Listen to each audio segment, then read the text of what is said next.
warahmatullahi wabarakatuh.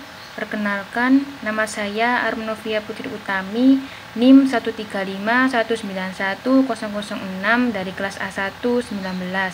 Di sini saya akan menjelaskan tentang materi bakteri.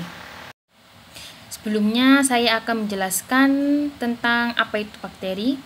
Bakteri merupakan organisme mikroskopis yang rata-rata berdiameter 1,25 mikrometer.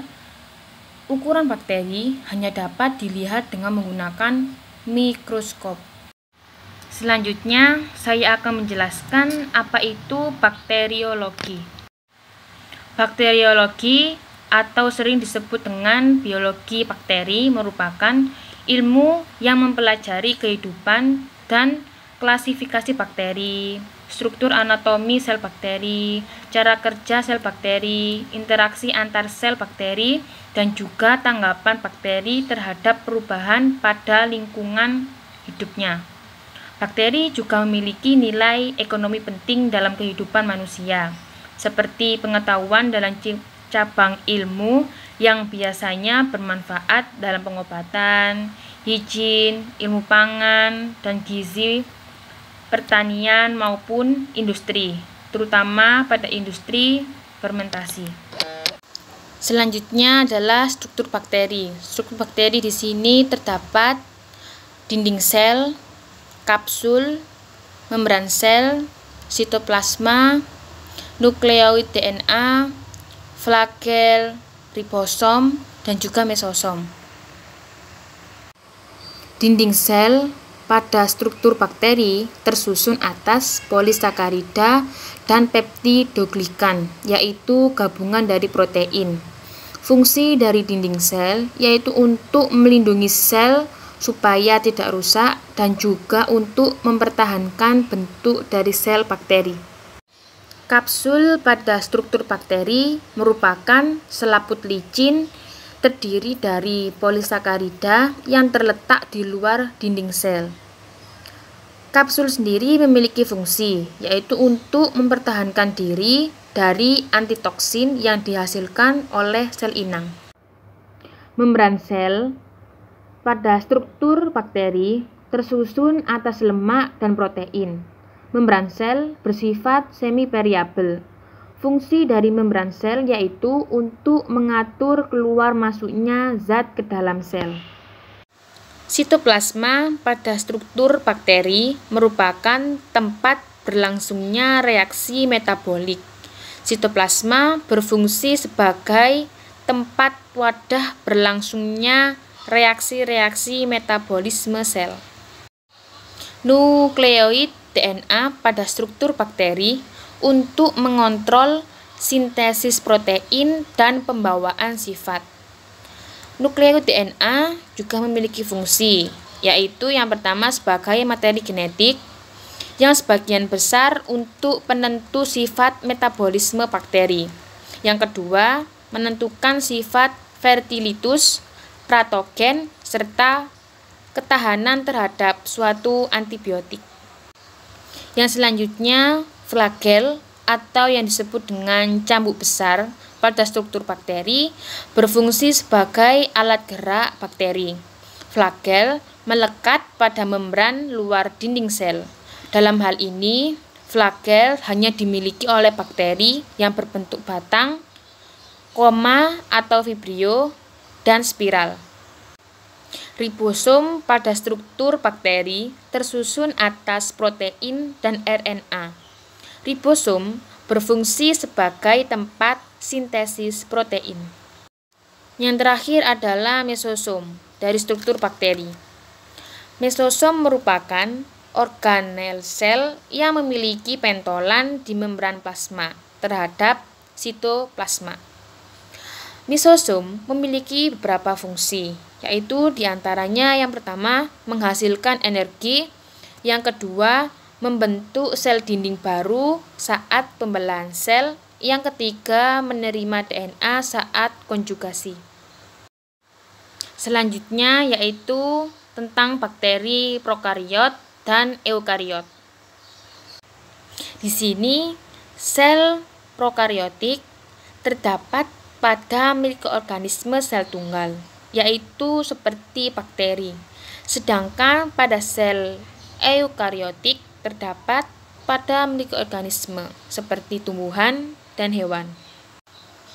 Juga terdapat perbedaan antara bakteri prokariotik dengan bakteri eukariotik.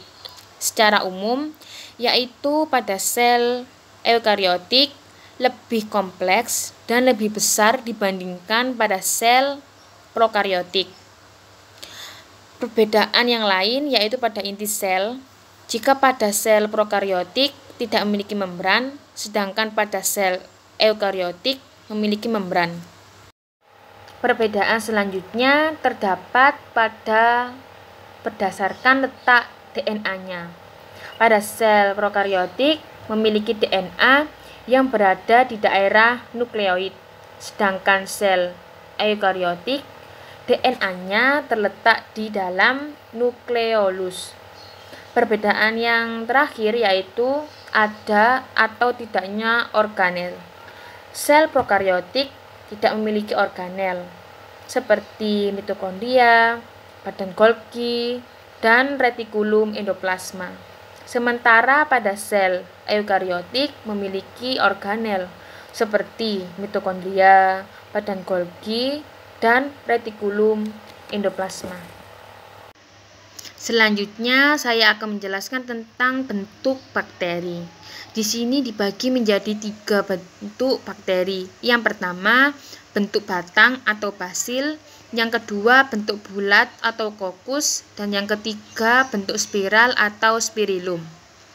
Pada bentuk batang atau basil, terdapat 3 macam bakteri. Yang pertama, bakteri basil atau tunggal. Yang kedua, bakteri diplobasil atau berpasangan. Yang ketiga, bakteri streptobasil atau rantai. Dan yang bentuk bulat atau kokus terdapat 6 macam bakteri. Yang pertama, bakteri monokokus. Yang kedua, bakteri diplococcus. Yang ketiga, bakteri streptococcus. Yang keempat, bakteri tetracoccus. Yang kelima, bakteri Sargina, dan yang keenam, bakteri Staphylococcus. Dan yang terakhir adalah bentuk spiral atau spirilum. Di sini terdapat 3 macam bakteri. Yang pertama adalah bakteri spiral, yang kedua adalah bakteri Vibrio, dan yang ketiga adalah bakteri Spiroseta.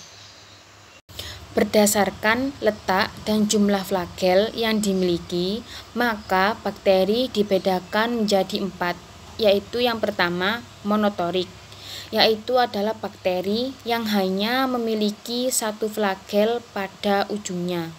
Yang kedua, lapotrik, yaitu bakteri yang memiliki 1 ujungnya lebih dari 1 flagel. Dan yang ketiga adalah amfitrik, yaitu bakteri yang pada kedua ujungnya hanya terdapat 1 buah flagel. Dan yang terakhir adalah peritrik, yaitu bakteri yang memiliki flagel pada seluruh tubuhnya. Yang selanjutnya yaitu macam-macam bakteri. Berdasarkan sumber oksigen yang diperlukan dalam proses respirasi, bakteri dikelompokkan sebagai berikut. Yang pertama yaitu bakteri aerob, dan yang kedua adalah bakteri anaerob. Berdasarkan cara memperoleh makanannya, bakteri dapat dikelompokkan menjadi 2 golongan, yaitu yang pertama bakteri heterotrof, yang kedua yaitu bakteri autotrof. Dari sumber energi yang digunakannya, bakteri autotrof dibedakan menjadi 2 golongan, yaitu bakteri fotoautotrof dan bakteri kemautrof. Sekian penjelasan materi bakteri dari saya. Apabila ada salah kata dalam penyampaian, mohon dimaafkan. Wassalamualaikum warahmatullahi wabarakatuh.